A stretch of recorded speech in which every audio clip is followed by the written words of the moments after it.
नमस्कार। कार्यक्रम व्यक्ति विषय र विशेषमा यहाँहरूलाई स्वागत छ। म नयन सापकोटा। आजको कार्यक्रममा हामीसँग स्टुडियोमा कुराकानी गर्नको लागि उपस्थित हुनुहुन्छ उर्वर नेपालका अध्यक्ष सुदर्शन विक्रम कार्की।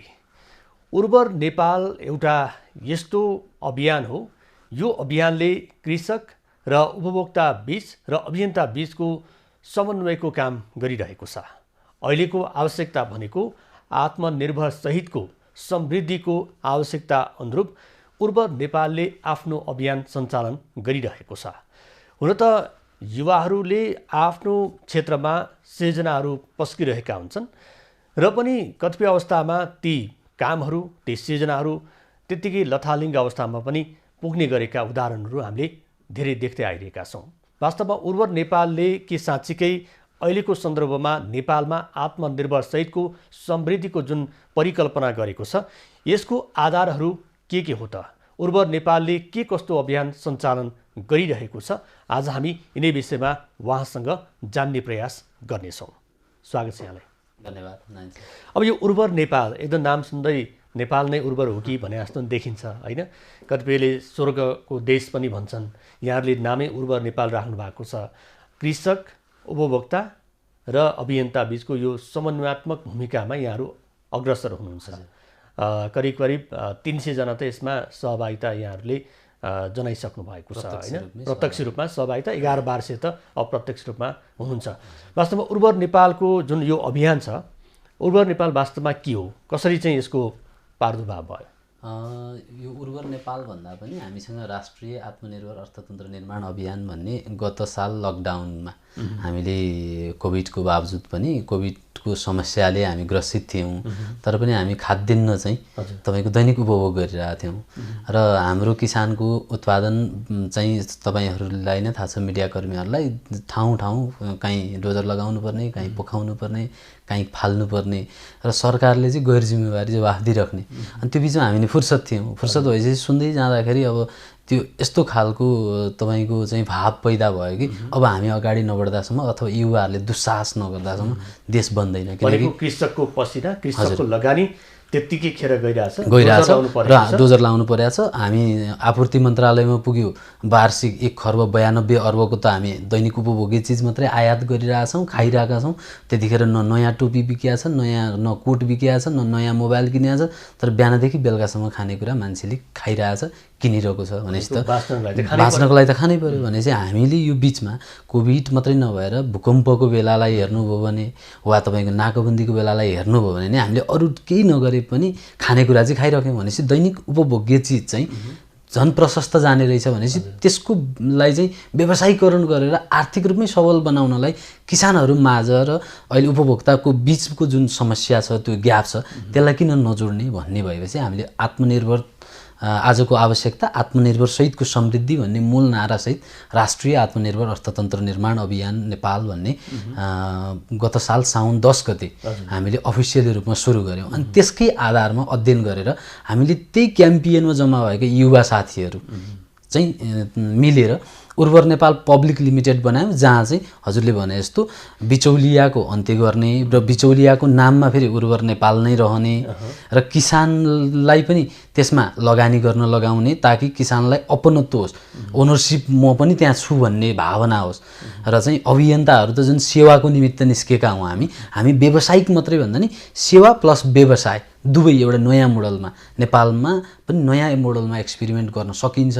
र चाहिँ अब कृषिबाट नै नेपालको समृद्धि सम्भव छ, किनकि हामीसँग अरू सम्भावनाहरू अब जस्तो यहाँले एकदमै यसलाई चाहिँ एउटा त बिचौलियाको कुरा गर्नुभयो, एउटा समृद्धिको कुरा गर्नुभयो, होइन? र जसरी कृषकको उत्पादन छ त्यो त्यत्तिकै खेर गइरहेको छ। किसानले चाहिँ पसिना काट्ने, बगाएको बगाई गर्ने, तर त्यो बिचौलीको कारणले गर्दाखेरि उनीहरूको आर्थिक उन्नति चाहिँ तहस नहस हुँदै जाने, भनेको जति पाउनुपर्ने हो त्यो चाहिँ नपाएको अवस्था यहाँले भनिरहनु भएको छ। अब यहाँले भनेको जस्तो अब जुन एउटा जोस तपाईँहरूले देखाइरहनु भएको छ नि, एउटा आत्मनिर्भर सहितको समृद्धि, होइन? अब सरकारले नै समृद्धिको कुरा गर्छ, यहाँ जस्तो युवाहरूले पनि समृद्धिकै कुरा गरिरहनु भएको छ। अब यो कसले चाहिँ सुरुमा चाहिँ खरानी घस्छ भन्छ नि, मैले ठ्याक्कै नाम भनिनँ किनभने त्यसमा आक्षेप लाग्न सक्ला। यो साँच्चै खरानी घसिरहनु भएको छ कि साँच्चै होइन यस्तो यो कस्तो भने नि नयन सर यो एकदम संवेदनशील प्रश्न गर्नु हो किनकि युवाहरू अहिलेसम्म हजुरले हेर्नु हो भने यो राजनीतिक कुरा त होइन तर राजनीतिक छुन्छ कि जस्तै यो टेलिभिजनमा म यहाँसम्म अन्तर्वार्ता दिनको लागि आज विप्लव समूह वा चाहिँ राजनीतिक फ्रस्ट्रेट भएर केपी ओलीका युवा सङ्घले नै पनि कार्यक्रम अहिले चाहिँ आन्दोलन गरे भए म यहाँसम्म आउनु पाउँदैन थिएँ कि भनेको हामी सहजै मुभ हुनलाई र यहाँको आर्थिक कारोबार यहाँका सम्पूर्ण कार्य गर्नलाई राजनीतिक चाहिँ वातावरण राम्रो भए मात्रै हुन्छ। त्यसकारण अहिले चाहिँ के छ भन्दाखेरि सबै त्यो राजनैतिक वातावरणले जुन चाहिँ बिटुलो गरायो नि ठेट नेपालीमा भन्दा त्यो बिटुलो गराइसकेपछि आम मान्छेमा र आम युवाहरूमा हेर्ने दृष्टिकोण पनि त्यही बन्दो रहेछ र यस्तै हो कि भन्ने चाहिँ आम मान्छेमा बन्यो र हामीले पनि नेपालमा मैले अघि पनि हजुरलाई भने पोहोरको चाहिँ देखि अहिलेसम्म चाहिँ 300 जना मात्रै जोडिरहेको छौँ। किन त यस्तो चाहिँ तपाईँको चाहिँ हट बिजनेस हो चाहिँ कृषि आम मान्छेको चाहिँ चासो त्यहीँ छ सरकारको अनुदान त्यहीँ छ सब्सिडी लोनहरू त्यहीँ छ ब्याङ्क अनिवार्य रूपमा कृषिमा लगानी गर्ने भनेको छ राष्ट्र ब्याङ्कले अनिवार्य रूपमा लगानी गर भनिरहेको छ र यो अवस्थामा पनि चाहिँ किन नेपालको उठ्न सकिरहेको छैन भन्दाखेरि यो जुन चाहिँ अहिलेको यो सिनारियोको जुन गभर्मेन्ट भन्छ यो केपी ओली वा प्रचण्ड वा शेरबहादुरको मात्रै नभएर जुनसुकै मान्छे चाहिँ राजनीतिक पार्टीको भन्दा पनि समस्या के छ भन्दा बिचौलिया हावी छ। बिचौलिया हावी भएको हुनाले सरकारमा जाने मान्छेले पनि बिचौलियालाई चाहिँ ल्याब गर्ने गरी काम गर्न नसकेको अवस्था भएको हुनाले अहिले चाहिँ हामीले त्यो गर्दै नै छौँ। अहिले हामीले तपाईँको फिल्डमै छौँ।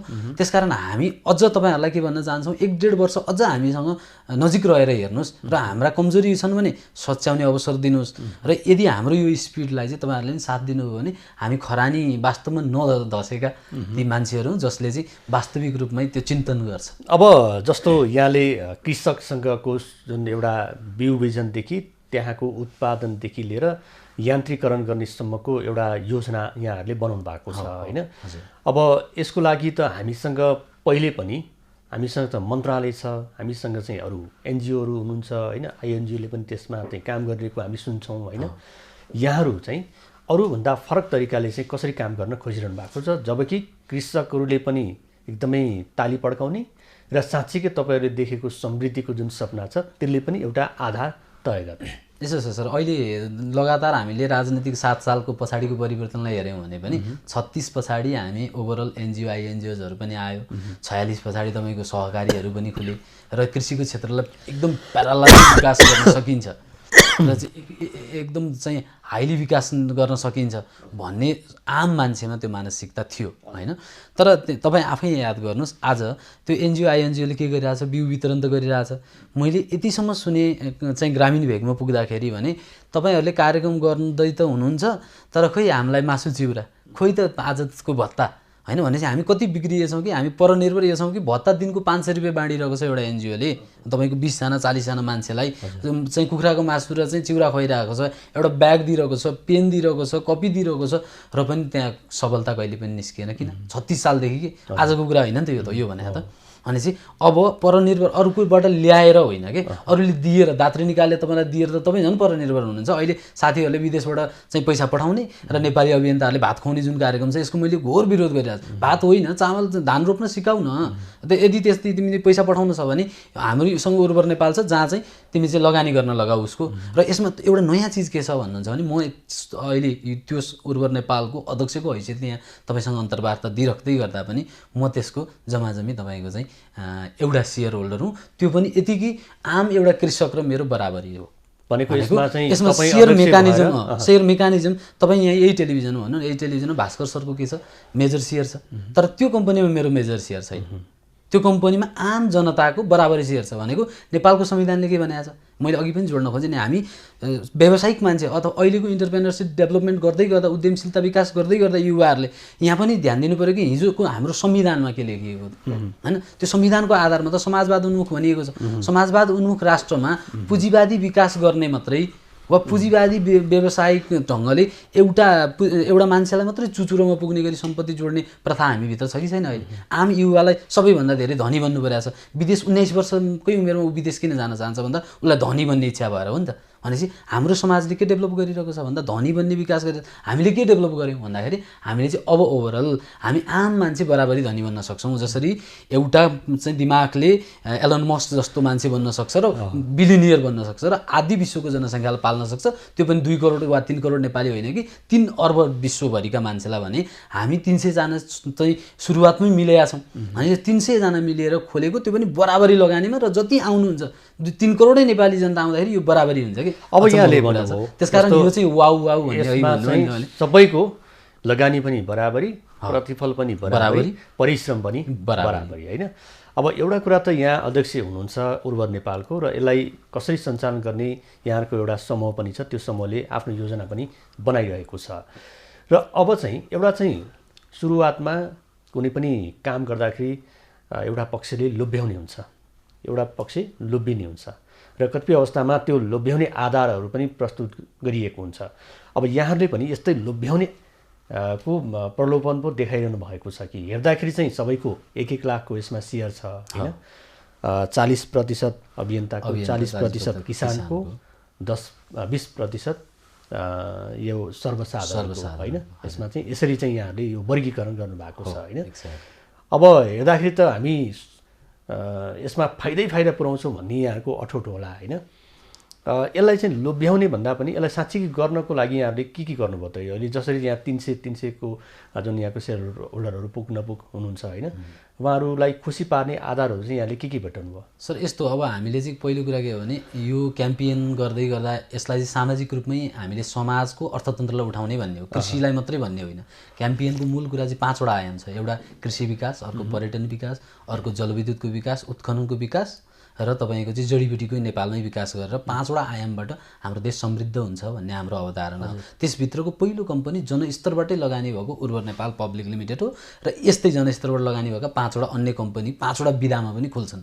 र पहिलो हामी कृषिमा प्रयत्न गर्दैछौँ र अहिले चाहिँ हामीले के गरेका छौँ भने स्थानीय तहमै, अब हामी त बिउ बिजन नि दिन सक्दैनौँ, अहिले हामीसँग त लड अफ मनी पनि छैन, हामी कुनै दात्री निकायबाट लिइरहेको छैनौँ। तपाईँले भन्नुभयो जस्तै हामीलाई पनि लोभ छ, नेतृत्वमाथि नै दबाब के छ भन्दाखेरि ल तपाईँ चाहिँ ठुला व्यावसायिक घरानाहरूले तपाईँ यत्रो इनर्जी भएको मान्छे, तपाईँको यत्रो कन्सेप्ट छ, 10-15 करोड तपाईँ लिनुहोस् यो कन्सेप्टको र चाहिँ त्यसलाई 60% हामीलाई ह्यान्डओभर गर्नुहोस् अनि तपाईँ आफै सिइओ भएर रन गर्नुहोस्, यसलाई सफल व्यक्तिले चलाउनु भएको सुदर्शनजीले नै चलाएर यहाँ बनाएको भन्ने तपाईँलाई नै जस दिन्छौँ भन्ने चाहिँ एन्टरप्रेनर जुन अहिलेको उद्यमशीलताभित्र पनि अलिकति ठुला माछाहरू पनि छन्। त्यहाँ हामीभित्रै पनि लोभ आउने, मोह आउने छ र यसलाई मेकानिजम हामीले के बनायौँ भने हामीसँग सबै कुरा छैन र सङ्गठित रूपमा किसान नै सङ्गठित हुनु पर्यो ताकि तिमी आफ्नो लागि आफै सङ्गठित भएर उत्पादन थाल। तिम्रो उत्पादन किन्ने ग्यारेन्टी हामी भयौँ र तिमीले सेयर हाल्न सक्दैनौ क्यास भने तिमी के गर, काउली त दिन सक्छौ, प्याज त दिन सक्छौ, लसुन, आफ्नो उत्पादन त जे छ त्यही दिन सक्छौ। त्यसबाट तिमीले धेरै हाल्नु पर्यो, 1 लाखै सकेनौ भने 1 लाख हाल्नु पर्यो, त्यो त बढीमा 1 लाख रुपियाँ हो। यदि तिमीले 10,000 रुपियाँ चाहिँ सुरुवाती बिजनेसमा हाल्यौ भने त्यो पनि, र त्यसको तिम्रो अपनत्व कहाँ हुन्छ भन्दाखेरि यता कम्पनीमा आएर हुन्छ। अहिले कम्पनीले चाहिँ बानेश्वर र पेप्सी कोलाबाट चाहिँ आउटलेट सञ्चालन गरेर हामीले उपभोक्तालाई पनि नेपाली उत्पादन दिन थालेका छौँ। र आज पनि हजुर भिजिट गर्नुभयो भने भोलि हाम्रो 30 गते म यही कार्यक्रमबाट सबैलाई उद्घाटन पनि छ हाम्रो पेप्सी कोलामा चाहिँ महाविद्यालय भनेको आउटलेट मार्फत चाहिँ उत्पादित वस्तुहरूलाई बजारीकरण गर्ने र उपभोक्ता समक्ष पुर्याउने काम पनि यहाँले गरिरहनु भएको छ। अब चाहिँ उत्पादन भएका सामग्री चाहिँ यहाँहरूले कसरी सङ्कलन गरिरहनु भएको छ? अहिले यस्तो छ सर, अहिले चाहिँ हाम्रो कमिटी कस्तो बनाएको छ भने राष्ट्रिय आत्मनिर्भर अर्थतन्त्रबाट 77 जिल्लामा कमिटी निर्माण गर्दैछौँ। त्यसमा 23 वटा जिल्लामा हाम्रो कमिटी निर्माण भइसक्यो। उहाँ कमिटीको साथीहरूको काम भनेको के हो भन्दाखेरि जसरी राजनीतिज्ञले वा सामाजिक सेवा गर्ने अहिले काम गर्नेले त भोलिन्टियरली गर्ने हो होइन, भनेको हिजोदेखि केपी ओली प्रचण्डहरूले नि भोलिन्टियर गरेर आएर न तपाईँको चाहिँ उहाँप्रति हाम्रो विश्वास भयो भनेपछि मैले के भनिरहेको छु हाम्रो टिमलाई भने हामीले अहिले राष्ट्रिय आत्मनिर्भर अर्थतन्त्रबाट भोलिन्टियर काम गरौँ र त्यहाँबाट चाहिँ जति किसानको आफ्नो जिल्लाको उत्पादन कलेक्सन थालौँ। कलेक्सन थालेपछि त्यहाँको रिपोर्ट बुझाउँ र प्रदेश स्तरीय चाहिँ हामीले तपाईँको कलेक्सन सेन्टरहरू 7 वटा कलेक्सन सेन्टर निर्माण गर्ने र हामी 500 जना मात्र पुग्ने बित्तिकै चाहिँ हामी के 300 जना पुग्यौँ, अब 200 जना पुग्ने बित्तिकै हामी के गर्छौँ भने सरकारलाई हामी चाहिँ राष्ट्रिय लेभलमै खाद्यान्न चाहिँ हामी 6 महिनासम्म चाहिँ होल्ड गर्न सक्ने गरी, नाकाबन्दी नै भयो भने पुर्याउन सक्ने गरी, आफ्नो नागरिक पाल्ने गरी कार्यक्रम दिँदैछौँ। तपाईँले हामीलाई सहयोग गर्नु भनेर हामी जान्छौँ, भएन भने हामी आन्दोलनमा पनि जान्छौँ, किनकि यहाँ त व्यक्तिवादी केन्द्रित र त्यसरी बजेटहरू गएको पनि हामीले देखेका छौँ। त्यसकारण हामी शालीनता प्रयोग गर्छौँ र अहिले चाहिँ हाम्रो त्यो जुन कलेक्सन सेन्टरहरू तपाईँको प्रदेशमा बन्दैछ र तपाईँको चाहिँ जिल्ला जिल्लामा साथीहरूले चाहिँ खटेर कलेक्सन गर्दै हुनुहुन्छ। त्यहीलाई चाहिँ हामीले त्यहीँ पनि अब हाम्रै कमिटीको साथीको जस्तै चितवनमा निरञ्जन घिमिरे भन्ने हुन्छ, उहाँले आफ्नो घर फ्रीमा दिनुभएको छ होइन। भनेको कम्पनीलाई पनि के हो 3 करोड छ हामीसँग, तर 3 करोड पुँजीले त आउटलेट कर्पोरेट अफिस तपाईँको अहिलेको बिजनेसमा 3 करोड भनेको त केही पनि होइन। भनेपछि हामीले मल्टिनेसनल कम्पनीको चाहिँ अवधारणा अगाडि सारेका छौँ र त्यो सपना देखेका छौँ। यो आम युवा साथीले भनेपछि त्यतातर्फ जान चाहिँ अहिले भोलिन्टियर काम गर्ने भनेर अहिले साथीहरूकै घरमा पनि कलेक्सन गरेर यतिकै फ्रीमा राखेका छौँ, ताकि भाडा तिर्नु परेको छैन। भने चाहिँ हामीले अलिकति नयाँ विश्वमै साँच्चीकै भन्ने हो भने नयन सरलाई म यो टेलिभिजन मार्फत के भन्छु भने विश्वमै यस्तो कम्पनी अहिलेसम्म खुल्या चाहिँ छैन। अब यो अलि धेरै खरानी हो कि के हो त्यो चाहिँ मैले जानिनँ, तर यस्तो छैन, यस्तो छैन। तर भनेको यहाँको एउटा उद्देश्य चाहिँ जुन खाद्यान्न हामी उपभोग गर्छौँ ती खाद्यान्नहरूमा चाहिँ जसरी बाहिर चाहिँ हामीले चाहिँ हाम्रो रकमहरू पठाइरहेका छौँ त्यो रकमलाई स्वदेशमै अरू क्षेत्रमा चाहिँ परिचालन गर्न सकियोस् भन्ने यहाँको मूल उद्देश्य पनि हो होइन।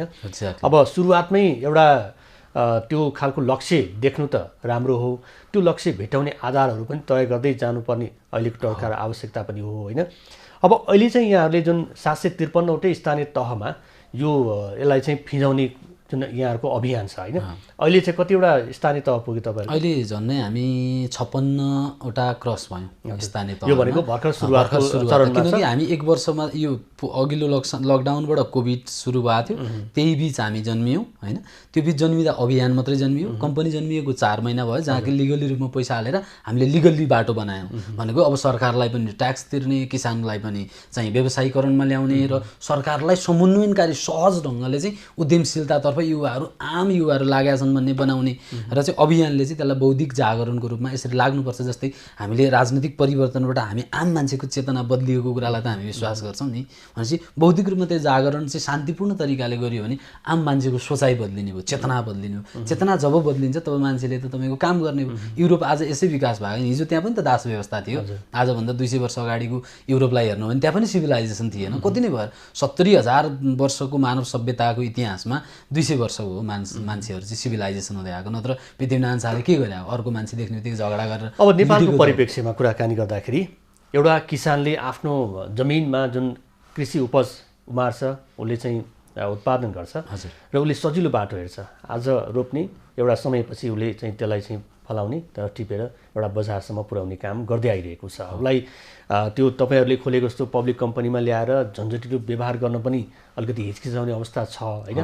त्यसमा हामी कतिको चाहिँ उहाँहरूलाई सम्झाउन चाहिँ खोजिरहेका छौँ अथवा सम्झिन सक्ने उहाँहरूले कतिको त्यो सदास्यता देख्नु भएको छ। कृषक भन्ने बित्तिकै अब अहिलेको समयमा चाहिँ अलिकति परिवर्तित समाज भइसकेको छ। कृषि पेसामा अब अलिकति शिक्षित मान्छेहरू होइन, केही सिकेको मान्छेहरू पनि लाग्ने चरण चाहिँ हामीले एउटा तय गर्दैछौँ होइन। हाम्रो चाहिँ कृषकहरूको अवस्था चाहिँ यहाँले कसरी बुझिरहनु भएको छ? उहाँहरूले तपाईँहरूसम्म जोडिने आधारहरूलाई चाहिँ उहाँहरूले के कुरा चाहिँ खोज्नु भएको छ? सरले अघि भन्नुभयो कतिवटा स्थानीय तहमा, म झनै स्थानीय तहकै कुरा गर्दाखेरि त्यही 50वटा स्थानीय तहहरूमा पुगेँ प्रत्यक्ष रूपमा। आम मान्छेमा मैले अघि पनि भने आम मान्छेमा के छ भन्दा अगुल्टोले हानेको कुकुर बिजुली चम्किँदा तर्से जस्तो भएको छन्। किसानहरूलाई धेरैतिरबाट ठगेका छन्। उत्पादन गर, अब खसी दिन्छ, किन्छौँ, 2टा पाठा दियो होइन, पाठा दियो एउटा एनजिओले, हामी त्यो किन्छौँ भनेर। त्यसको 4वटा 5वटा जन्मिँदै गयो। 2 वर्षमा तपाईँको चाहिँ 2 वर्षसम्म अब उसले कतिवटा खसी काटेर खाने कि 10मा एउटा खसी काट्नेको काम होइन, त्योभन्दा माथि एक्लै खसी काटेर खाँदैन एउटा सामान्य किसानले कि। अब तर त्यो बिक्री नै भएन होइन। यी समस्याहरू चाहिँ त्यहाँभित्र छन् र हामीलाई पनि तपाईँहरूले किन्नुहुन्छ कि किन्नुहुन्न, खोइ के हो हामी चाहिँ समस्यामा छौँ यसो हो भनेर किसानहरूले भनिराख्नु भएको पनि छ। तर हामी विशेष गरी के भनिरहेको छौँ भने तपाईँहरूलाई यो केही हाम्रो कम्पनीमा आएर अहिले नै काम गर्नु पनि पर्दैन। हाम्रो कम्पनीको काम भनेको हामीले उत्पादन लगाएर बेचेर पैसा कमाउने मात्रै पनि होइन। तपाईँ स्थानीयतै कन्ज्युमर हो भने त उपभोक्ता तपाईँ पनि गर्नुहुन्छ। माथि लेखमा आलु फल्याएको छ, तल बेसुमा मकै फल्याएको छ। तपाईँकोमा मकै पाकेको छैन तर तपाईँलाई मकैको ढिँडो खान मन लागेको छ, तर तल आलु छैन। तपाईँले हिजोसम्म के गर्नुहुन्थ्यो, सटै गर्नुहुन्थ्यो। म्युचुअल काहीँ ठाउँमा एउटा हटिया भन्ने लगाउनुहुन्थ्यो, पहाडी क्षेत्रमा हाट भन्थे होइन। त्यो हाटमा गएर साट्नुहुन्थ्यो, एउटाले खोर्सानी ल्याउँथ्यो, एउटाले अम्बा ल्याउँथ्यो, एउटाले मकै ल्याउँथ्यो, एउटाले कोदो ल्याउँथ्यो, एउटाले आलु बोकेर आउँथ्यो, अनि त्यही साट्नुहुन्थ्यो र फेरिको लगेर खानुहुन्थ्यो। भनेपछि अब त्यही साट्ने प्रथालाई पनि आधुनिकीकरण गरौँ, हामीले यसरी भनेका छौँ कि आधुनिकीकरण गरौँ र जिल्लामा एउटा तपाईँहरूले को उत्पादनलाई बेच्ने तपाईँहरूकै लगानीमा त्यहाँ संयुक्त रूपमा खोलौँ र तपाईँहरूले नै जिल्ला कमिटीकै जिल्लाभरिको मान्छे त एक हुनसक्छ नि त, 10-20जना मान्छे मिल्न त सक्छ। 20 जना मान्छे मिलौँ र 20 जना मान्छेले व्यवस्थापन हेर्ने जिम्मेवारी लिउँ र कम्पनीले सफ्टवेयर डेभलपमेन्टको कुरामा दिन्छ। किनभने अब त तपाईँको चाहिँ भोल्युममा सामान हुन्छ, तपाईँको मेनुअल राखेर साध्य हुँदैन। सफ्टवेयरको कुरा, एडभर्टिजमेन्टको कुराहरू, त्यसलाई डिजिटलाइज गर्ने कुराहरू र इन्फर्मेसन टेक्नोलोजी चाहिँ भित्र्याउने दिने कुराहरू, जिल्लालाई पठाउने कुराहरू, त्यसलाई तपाईँहरू स्वयंले हामी कमाइरहेको छौँ, अब यति खर्च गर्न सक्ने भयौँ भनेर खर्चको प्रस्ताव गर्नुभयो भने त यसरी जान सक्यो। त्यसो हुँदाखेरि चाहिँ के हुन्छ भने हाम्रो मात्रै केन्द्रीकृत कार्यक्रम हुँदैन। हाम्रो चाहना नै यो हो कि राज्यले नै स्थानीय तहलाई तपाईँको अधिकार दिने भनेर हामीले चाहिँ नयाँ चाहिँ राज्य पुनर्संरचना गरे होइन त अस्ति भर्खर। भनेपछि त त्यो राज्य पुनर्संरचना किन गरे भने यो केन्द्रीकृत भयो, काठमाडौँ मात्रै भयो वा मेन सिटी मात्रै भयो अथवा आत्मकेन्द्रित मान्छे मात्रैमा चाहिँ केन्द्रित गरियो भने यसलाई डिसेन्ट्रलाइज गरौँ भनेपछि हामीले पनि डिसेन्ट्रलाइजै गरेका छौँ। भनेको स्थानीय तहलाई नै बलियो बनाउनु किन खोज्यो भने हामी अहिले हामी हजुरको 60 लाख मान्छे चाहिँ विदेशमा छन्। हामीले के गरिरहेको छौँ भने 20 लाख मान्छे जोड्ने लक्ष्य ल्याएको छौँ। 10 वर्ष लागेर भयो नि विदेशमा रहेको र त्यो 20 लाखलाई फर्काउने हो। हेर्नुहोस्, उद्यमशीलतामा जोड्ने हो र हरेक गाउँमा उसलाई उद्यमशीलतामा विकास गर्ने हो र यस्ता चाहिँ तपाईँको रङ्गीन सहरहरू तपाईँको गाउँ गाउँमा बनाउने नै हो। अब यहाँले भन्नुभयो 20 लाख युवा जनशक्ति स्वदेशमै ल्याउने र उनीहरूलाई यो उर्वर भूमिमा उर्वर नेपालसँग जोड्ने यहाँको जुन अभिलाषा छ होइन। माटोसँग खेल्न मन छ युवाहरूलाई? होइन, मन छ नि। आधुनिक माटोसँग खेल्ने रहर कसलाई छैन? ग्लोभ्स लगाएर हेर्नु होइन, अहिलेको युवा फर्क्यो भने चाहिँ बुट यतिसम्म लगाएर ह्याट लगाएर काम गर्छ। त्यसको बजारीकरण गरिदिउँ त। ल एउटा एनजिओ 5वटा एनजिओ मिलेर अहिले म यही कार्यक्रम अन्तर्गत तपाईँकै टेलिभिजनमा कार्यक्रम देखेपछि यहाँ चाहिँ कृषि मन्त्रालयले डाकेर सम्मानका साथ हामीसँग कुरा गरोस् त, 200 युवाहरूसँग कुरा गरोस् त। यहाँ त मेरो मात्रै मेजर सेयर भएर म प्राइभेट कम्पनीबाट बोलिरहेको छुइनँ नि, एउटा सार्वजनिक संस्थानबाट बोलिरहेको छु। यो भनेको त भोलि गभर्मेन्टले मैले कमजोरी गरेँ भने पनि आफैले लिएर जनताको पैसा सुरक्षित राखेर यस्तो कार्यक्रमलाई, यो डिजाइनको कार्यक्रमलाई व्यक्ति रूपमा सुदर्शनले चलाउन सकेन। अब संस्थाले चाहिँ गभर्मेन्टले, राज्यले चलाउँछ र स्थानीय तहमै यो अधिकार दिन्छ र यसरी आम युवाहरू आउनुहोस्। ल भन्नुहोस् तपाईँ, अहिले नै काङ्ग्रेसका 5 लाख कार्यकर्ताले 1-1 लाख रुपियाँ हाल्ने भने कहाँ मल्टिनेसनल कम्पनी बन्थ्यो कि बन्दैन थियो? अर्कै ठाउँ पुग्थ्यो नि त। युवाहरू फर्किन चाहन्छन् तर यहाँ त केही नै छैन। अहिले चाहिँ अब तपाईँहरूले के सङ्कलन गरिनु भएको छ? आउटलेट मार्फत उपभोक्ता समक्ष चाहिँ के सेवा पुर्याइरहनु भएको छ, के बेचिरहनु? अहिले चाहिँ कस्तो छ भने अहिले नेपाली उत्पादन समस्या नै रहेछ। लकडाउनबाट यो लकडाउनसम्म आइपुग्दाखेरि हामीले के भोग्यौँ भने तपाईँको उद्यमशीलता पनि हराउँदै गइसक्यो। भनेको हिजो एउटा तपाईँको न्यापकिन र टिस्यु कम्पनीसँग कुरा गरेँ। उहाँले भन्नुभयो, सर म त नेपाली त उत्पादन हो तर अहिले म कठिन भएर म घरमै बसेँ, 1 वर्ष भयो भाडा तिर्न सकिएन। होइन, अर्को तपाईँको आइसक्रिमलाई भन्यौँ, आइसक्रिमले के भन्छ तपाईँको चाहिँ कठिन छ सर, अहिले म पनि घर आइसकेँ। अब यो अलिक ठुला कम्पनी एन्डिज कुरा गरौँ अथवा चाहिँ नेपाल डेरीका कुरा गरौँ, मार्टिनका कुरा गरौँ, यिनीहरूले पनि सप्लाई नै दिन सकिरहेको छैन। भनेपछि त नेपालमा समस्या के छ भन्दाखेरि उत्पादन गरेको कुराहरूलाई तपाईँको चाहिँ फाइन गरेर प्रडक्सनमै पनि समस्या छ। भने चाहिँ अब हामीले के गर्ने भन्दाखेरि जे उत्पादन भइरहेको छ त्यसको प्याकेजिङ, जस्तै हजुरले चामल हाम्रो आफ्नै ब्रान्डमा पाउनुहुन्छ, तेल हाम्रो आफ्नै ब्रान्डमा पाउनुहुन्छ होइन। तपाईँको चिप्सहरू हाम्रो अहिले एफएनसिजी प्रडक्ट 10वटा हामी आफ्नो प्रडक्ट बनाउँदैछौँ उर्वर नेपालको।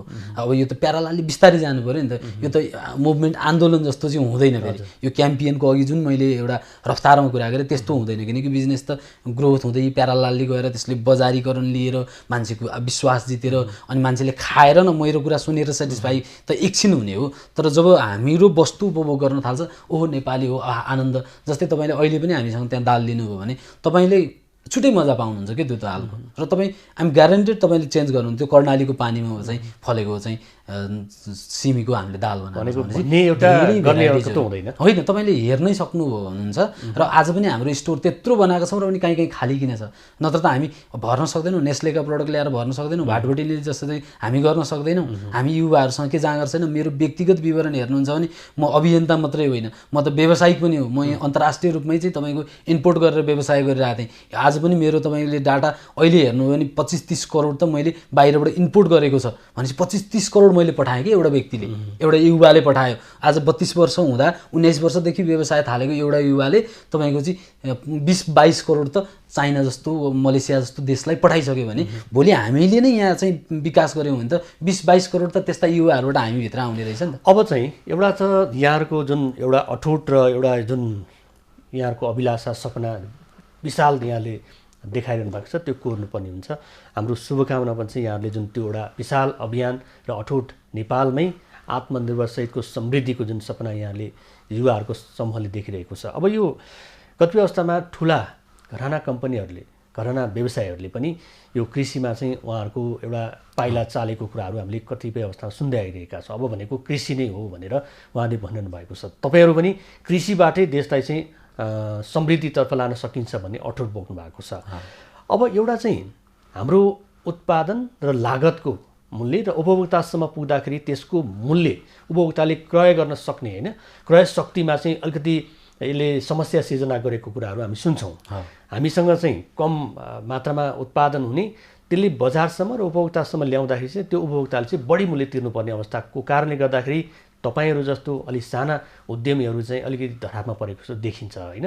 यो प्रतिस्पर्धात्मक बजारमा आफूलाई सबल बनाउनको लागि यहाँहरूले कस्तो उपाय अपनाउनु भएको छ? सर मैले यो कुरामा कसरी भने भन्दा हामीलाई एउटा गणितको हिसाब मिलाउनु पऱ्यो भने सूत्र चाहिन्छ होइन।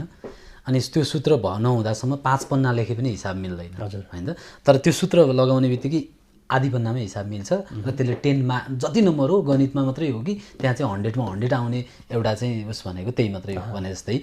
यदि सापेक्षवाद र क्वान्टम थ्योरी नआइदिया भए, आइन्स्टाइन नजन्मिदिया भए के हुन्थ्यो? अहिले आणविक पनि हुँदैन थियो। र यही टेलिभिजनमा तपाईँ र मेरो अन्तर्वार्ता दिँदै गर्दा अन्तर्राष्ट्रिय रूपमा विश्वभरि छरिएका नेपालीले छिनको छिनै हेर्न पाउने व्यवस्था पनि हुँदैन थियो। भनेपछि हामीले पनि त्यस्तै सूत्र के क्रिएट गरेका छौँ भने प्रकृति साधन, विज्ञान प्रविधि, समाजवाद इक्वल टु समुन्नत नेपाल। त्यसो हुँदा मात्रै अब त्यो कसरी गर्ने भन्दाखेरि सङ्गठित भएर, एकता भएर होइन, एकले अर्कालाई भावनामा बुझेर वैचारिक रूपमा पनि तपाईँको चाहिँ प्रशिक्षित भएर अनि लाग्यो भने। नत्र भने त ल आफै सोच्नु, एबिसी नाम गरेको एउटा कम्पनीले 50 करोड रुपियाँ लगानी गरेर वा 1 अर्ब लगानी गरेर कृषिमा आउँदैछ भने उसले के गर्दैछ भन्दाखेरि 6 महिना त टिक्दैछौ, 1 वर्ष त टिक्दैछ, तर उसले आफैले फलाउन सक्ने इन्भाइरोमेन्ट पनि छैन होइन। र यहाँ चाहिँ उसले ठुलो सङ्घर्ष के गर्छ, खरबौँ रुपियाँको चाहिँ बिचौलियासँग उसले सङ्घर्ष गर्नुपर्छ भनेपछि उसको मोटिभ के हो भन्दाखेरि व्यक्तिगतवादी रूपमा खोलिएका कम्पनीहरूको मोटिभ भनेको धनी बन्ने र त्यसबाटै उद्यमशीलता, त्यसबाटै पैसा कमाउने हो नि त, सेवा होइन कि। तपाईँको यो बिजनेस चाहिँ हट बिजनेस हो, त्यसकारण उनीहरू कृषिमा आएका हुन्, उनीहरू सेवा गरौँ, देश बनाऊ भनेर कृषिमा आएका होइनन्। अब चाहिँ अरू सबै बिजनेस भन्दा पनि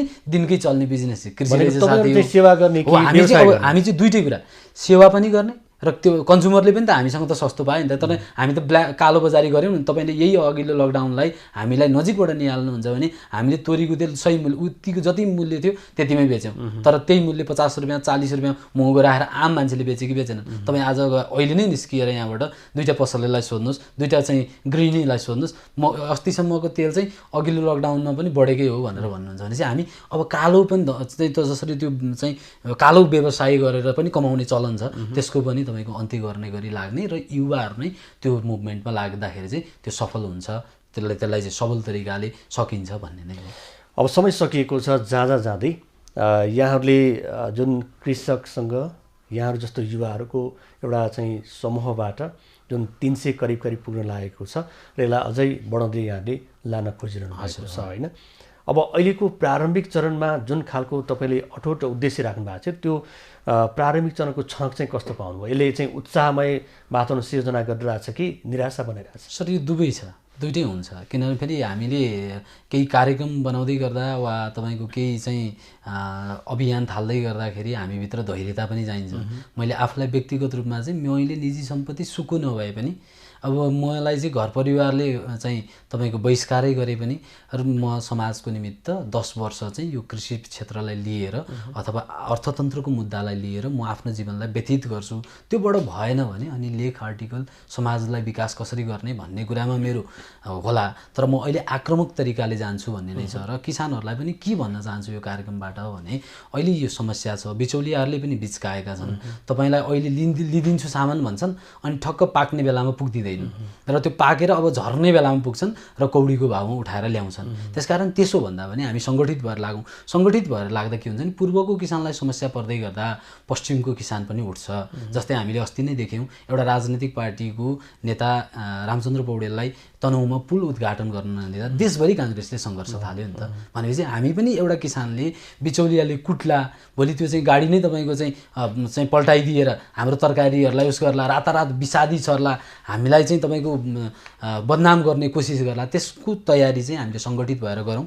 र नेपाल यो राष्ट्रिय आत्मनिर्भर अर्थतन्त्र निर्माण अभियान भनेको नेपाल देशको गरिमा, नेपाली हरेक नेपालीको समृद्धि नहुँदासम्म अनवरत रूपमा गरिराख्ने लक्ष्य लिएको एउटा क्याम्पियन हो र यसले चाहिँ व्यावसायिक रूपमा उर्वर नेपालबाट पैसा कमाउने मात्रै भन्दा पनि त्यसले चाहिँ अभियन्ताहरूलाई बाँच्न सक्ने र समाजलाई चाहिँ एउटा कन्ज्युमरलाई उपभोक्तालाई पनि हाम्रो उपभोक्ता ल अनुसारले जुन चाहिँ 20% मात्रै एउटा किसानको उत्पादनमा लगाउनु भनेको छ तर 10 रुपियाँमा ल्याएको काउली 70 रुपियाँमा बेचा छ भनेपछि त्यो त 20% भएन त्यहाँ त 200% भयो भनेपछि यस्ता कुराहरूलाई ल्याब गर्ने एउटा कार्यक्रम लिएको हुनाले यसलाई साथ दिएर अगाडि बढ्न म सबैलाई अनुरोध गर्दछु। यहाँको जुन एउटा लक्ष्य र उद्देश्य छ यहाँले जुन उर्वर नेपालबाट साँच्चै नेपाललाई उर्वर बनाउने अभियानमा यहाँ जुटिरहनु भएको छ। अब यो पहिलो पाइला कहाँ गएर रोकिन्छ अथवा निरन्तर जारी रहन्छ त्यो आगामी दिनले बताउँदै जानेछ र पनि हाम्रो शुभकामना छ यहाँले जुन देख्नु भएको सपना पुरा हुँदै जाओस्। स्टुडियोमा आइदिनु भयो, समय दिनुभयो, यसको लागि धेरै धेरै धन्यवाद छ। नयन सरलाई पनि धेरै धन्यवाद। मलाई हाम्रो अभियानबारे र हाम्रो उर्वर नेपाल पब्लिक लिमिटेडबारे आम मान्छेहरूमा र आम युवा साथीहरूमा सकारात्मक तरिकाले कुरा राख्ने अवसर दिनुभयो त्यसको लागि धेरै धेरै धन्यवाद। दर्शन उहाँन्थ्यो सुदर्शन विक्रम कार्की, उर्वर नेपालका अध्यक्ष। उहाँहरूको एउटा अटोट छ आत्मनिर्भर सहितको समृद्धिको सपना। यो सपनामा उहाँहरूको भूमिका र उहाँहरूले गर्ने कार्यले आगामी कार्यदिशा तय गर्ने नै छ र यो समृद्धि नेपालको सपनालाई पुरा गर्नको लागि उहाँहरू कतिको चाहिँ यसमा पुग्नुहुन्छ त्यो आगामी दिनले बताउँदै जानेछ। आजको समय सकिएको छ। खबरभित्रको खबरको लागि हेर्दै रहनुहोला एबी न्युज खबर। नमस्कार।